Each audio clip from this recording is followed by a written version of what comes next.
Por que algumas das mentes mais brilhantes da história optaram pela solidão?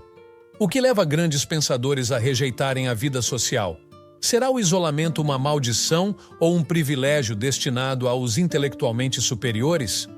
Arthur Schopenhauer, um dos filósofos mais pessimistas e visionários do século XIX, tinha uma resposta para essas questões, e ela não era nada amigável para a sociedade. Para ele, o mundo estava repleto de pessoas superficiais, movidas por impulsos egoístas, presas em conversas insignificantes e distrações vulgares. O gênio, por sua própria essência, exigia distanciar-se desse espetáculo medíocre. Como ele mesmo escreveu, a solidão é o destino de todos os espíritos excepcionais. Mas será que ele estava certo? Ou será que esse desprezo pela convivência social é apenas um reflexo da dificuldade de se conectar com os outros? Pense em nomes como Nikola Tesla, Emily Dickinson ou Ludwig Wittgenstein, todos reconhecidos por sua genialidade e, curiosamente, por seu isolamento. Seriam eles exemplos de uma inteligência que transcende as almas comuns ou simplesmente mentes incompreendidas, condenadas a vagar sozinhas pelo mundo? Hoje, vamos explorar as ideias de Schopenhauer para entender por que pessoas inteligentes parecem dar menos importância à vida social e se isso é realmente uma vantagem ou apenas uma forma sofisticada de alienação. Agora que você está refletindo sobre isso, vamos ao primeiro ponto. Imagine um gênio completamente absorvido em seus próprios pensamentos, mergulhado em teorias complexas, enquanto o mundo ao seu redor segue seu curso. Enquanto todos falam sobre trivialidades, ele está contemplando o destino da humanidade. Enquanto outros discutem banalidades, ele está decifrando os mistérios do universo. Ele busca compreender a essência da existência e, inevitavelmente, se vê isolado. Para Arthur Schopenhauer, esse distanciamento não era uma escolha, mas uma consequência natural da superioridade intelectual. Segundo ele, quanto mais uma pessoa se eleva intelectualmente, mais difícil se torna encontrar alguém à sua altura para compartilhar ideias e sentimentos profundos. A inteligência superior, em sua visão, cria uma barreira natural entre o indivíduo e a sociedade, pois os interesses e preocupações da maioria são radicalmente diferentes daqueles que enxergam o mundo de forma mais ampla. Um homem só é verdadeiramente ele mesmo quando está sozinho. E se ele não ama a solidão, não ama a liberdade, pois é apenas na solidão que se é plenamente livre. Para Schopenhauer, a solidão não era um fardo, mas um refúgio essencial. Ele via a sociedade como um espaço onde o intelecto era frequentemente reprimido. Devido às expectativas sociais e aos interesses triviais da maioria, ele observou que aqueles com intelecto superior muitas vezes se sentiam deslocados ao tentar interagir com o mundo comum, pois enxergavam além do óbvio e compreendiam realidades que escapavam à maioria.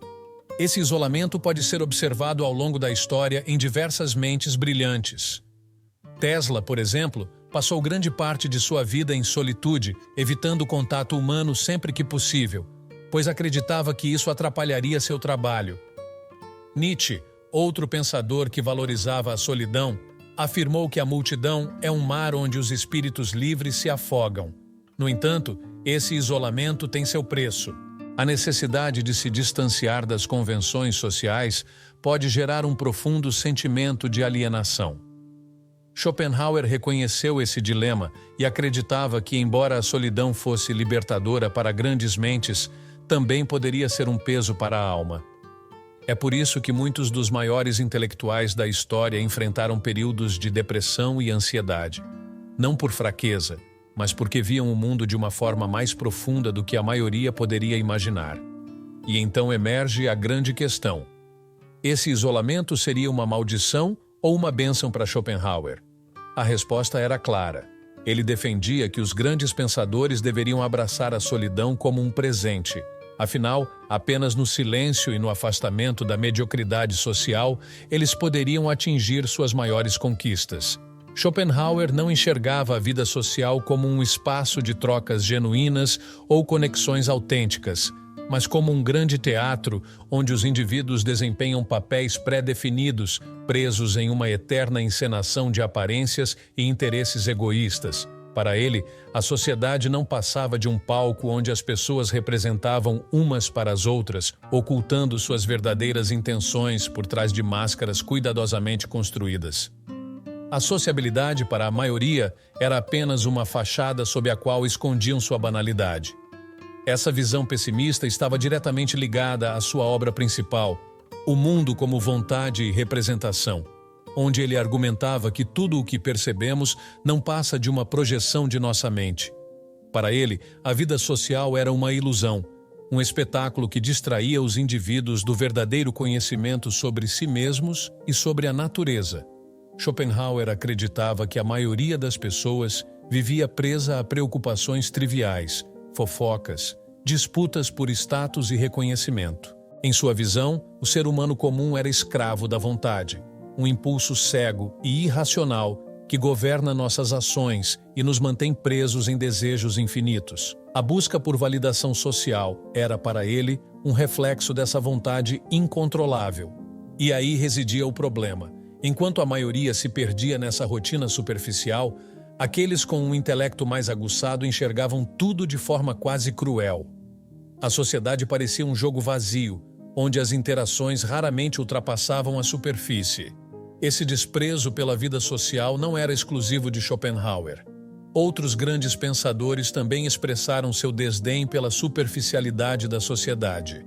Nietzsche, por exemplo, disse que as convicções são inimigas mais perigosas da verdade do que as mentiras, destacando como as pessoas preferem se apegar a ilusões em vez de enfrentar a verdade. Honestamente, esse conflito entre a busca do conhecimento e as demandas da vida social criou uma lacuna intransponível entre as mentes mais brilhantes e o resto do mundo. A solidão prolongada pode levar à desilusão, apatia e até mesmo desprezo pelo mundo exterior. Schopenhauer estava ciente disso e alertou que, para aqueles que viam além da ilusão social, a única alternativa era aceitar a realidade e aprender a viver com ela. Mas como esse isolamento se manifesta na vida cotidiana? Por que aqueles que são intelectualmente superiores muitas vezes se sentem frustrados com as interações sociais?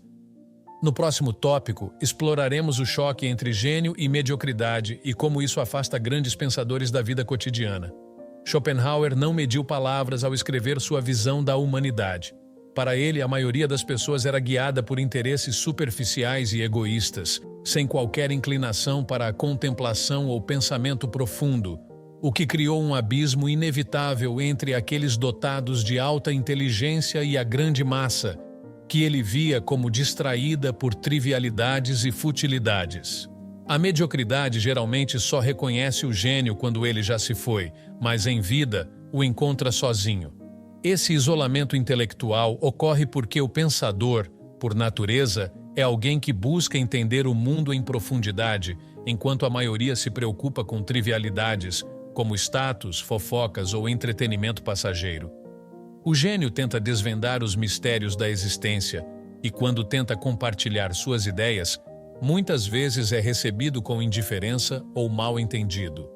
Isso explica por que tantos grandes pensadores se sentiram frustrados com a sociedade. O próprio Schopenhauer desprezava a coexistência com as pessoas comuns, porque acreditava que a mediocridade da maioria sufocava o gênio de poucos. Esse pensamento ressoa na famosa declaração de Voltaire: o segredo para aborrecer as pessoas é contar a elas tudo o que você sabe. O problema não é apenas a dificuldade de comunicação, mas a diferença de interesses. O gênio busca verdades universais, enquanto a maioria busca prazer e distração. Este conflito é inevitável para Schopenhauer. Esse desequilíbrio intelectual tornou a coexistência social um fardo para aqueles com uma mente elevada. Podemos observar essa dinâmica em diversas figuras históricas. Nikola Tesla, por exemplo, evitava eventos sociais e interações triviais, enxergando-os como uma perda de tempo. Isaac Newton era conhecido por sua reclusão e impaciência com conversas mundanas, e até mesmo Einstein, um dos cientistas mais celebrados da história, admitiu que preferia a solidão à companhia de pessoas que não compartilhavam seu interesse por ideias profundas. No entanto, esse distanciamento da sociedade nem sempre é uma escolha do gênio. Muitas vezes, a própria sociedade rejeita aqueles que pensam de forma inovadora e fora do comum, pois o incomum gera desconforto e resistência. Nietzsche chamou esse fenômeno de ressentimento da mediocridade, a tendência das pessoas comuns de desprezar e atacar o que não entendem ou que as faz sentir inferiores. Assim, o gênio não apenas se afasta por vontade própria, mas também é afastado pela hostilidade do mundo ao seu redor. Essa solidão forçada pode levar a sentimentos de alienação e até mesmo desprezo pela vida social. Isso nos leva a uma questão fundamental. O mundo é um lugar hostil para os grandes pensadores. Como eles deveriam encarar essa realidade? Schopenhauer acreditava que a solução não estava em tentar se encaixar na sociedade, mas em aceitar e cultivar a solidão como um refúgio para o pensamento e a contemplação. Para ele, a solidão era tanto um destino quanto uma escolha. Ele via o isolamento como um resultado inevitável de uma inteligência superior. Enquanto o homem comum não suporta a solidão, pois só se sente bem na companhia dos outros, o homem elevado busca a solidão porque nela se encontra. Essa visão nos leva a um ponto essencial. A solidão não é um castigo, mas um privilégio. Ela oferece ao pensador a oportunidade de mergulhar em si mesmo, em suas próprias ideias, sem distrações ou a necessidade de se conformar às convenções sociais vazias que dominam a vida cotidiana. É nesse espaço silencioso que a criatividade floresce e a compreensão se aprofunda. Muitos dos maiores pensadores e artistas da história fizeram da solidão sua aliada. Emily Dickinson passou a maior parte da vida reclusa, dedicando-se à escrita. Kant, com sua rotina meticulosa, evitava eventos sociais. Beethoven, em sua surdez crescente, encontrou no isolamento a força para compor sinfonias imortais. A solidão não só aprofunda o pensamento, mas preserva a autenticidade do gênio. Schopenhauer alertava que o excesso de envolvimento social pode dispersar a mente brilhante, comprometendo sua clareza. Essa ideia ecoa o conceito budista de desapego, uma das grandes influências filosóficas. Schopenhauer ensinava que o apego ao mundo exterior e às interações sociais gera sofrimento. O verdadeiro crescimento surge na introspecção e no abandono das ilusões materiais. No entanto, há um dilema. O ser humano é, por natureza, social. A busca por pertencimento está em nossa biologia e a solidão prolongada pode gerar angústia. Até os maiores pensadores, embora valorizassem o isolamento, sofriam com isso. Nietzsche, por exemplo, via a solidão como caminho para a grandeza, mas admitia sua dor.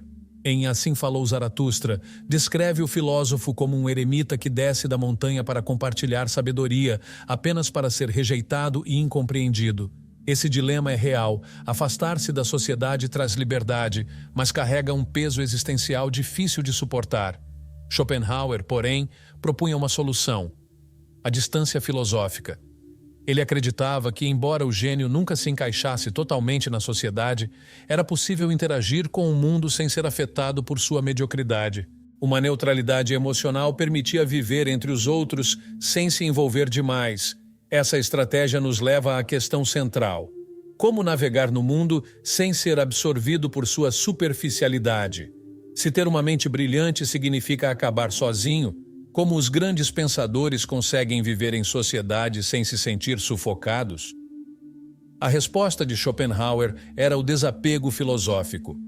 A felicidade para ele pertencia aos autossuficientes. O segredo não estava em tentar se encaixar ou mudar os outros, mas em desenvolver uma atitude de sereno distanciamento.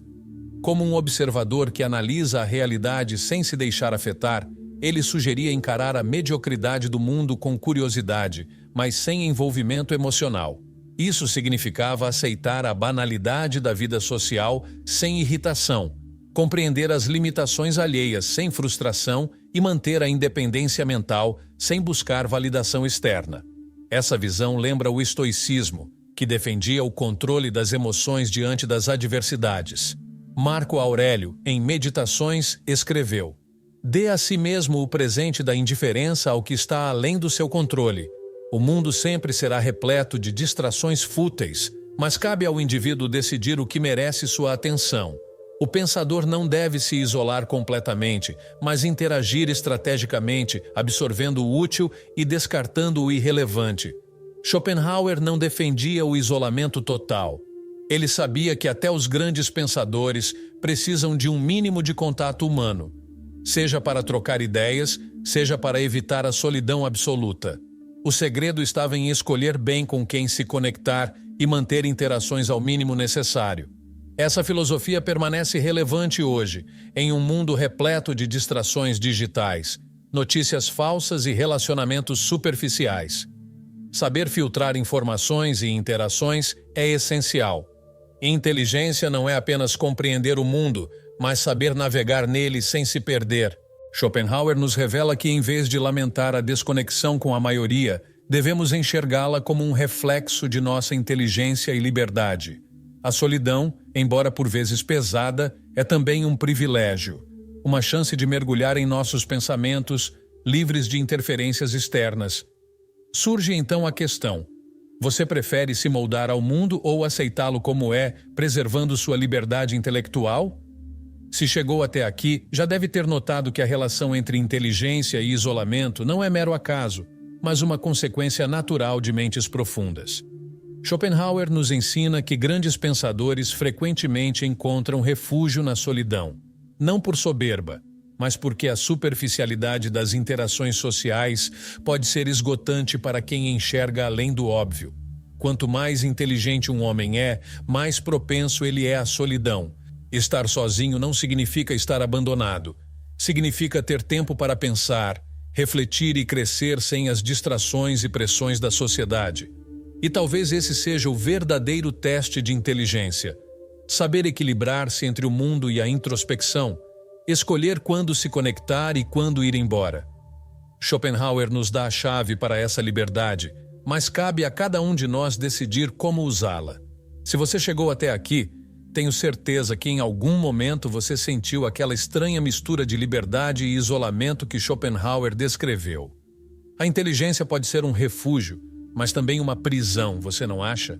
Mas você sabe que há algo profundamente libertador em aceitar que nem todo silêncio precisa ser preenchido, que nem toda conexão vale o esforço. Você não está sozinho neste caminho, mesmo que possa parecer solitário no final. Como dizia o velho Arthur, a solidão não é o problema é a companhia errada.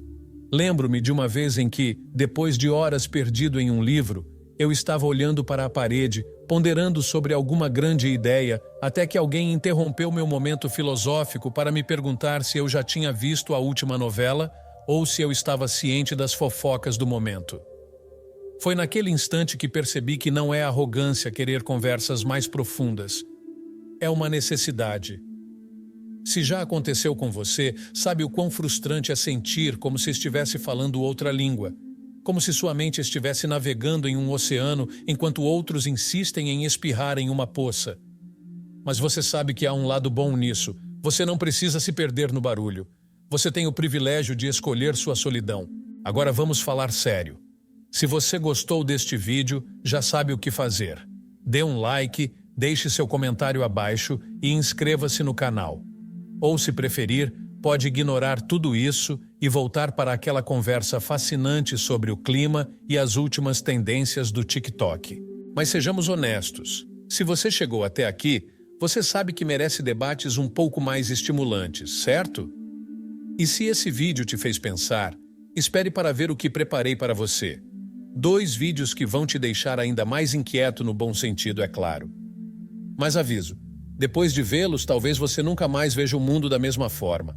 Clique por sua conta e risco.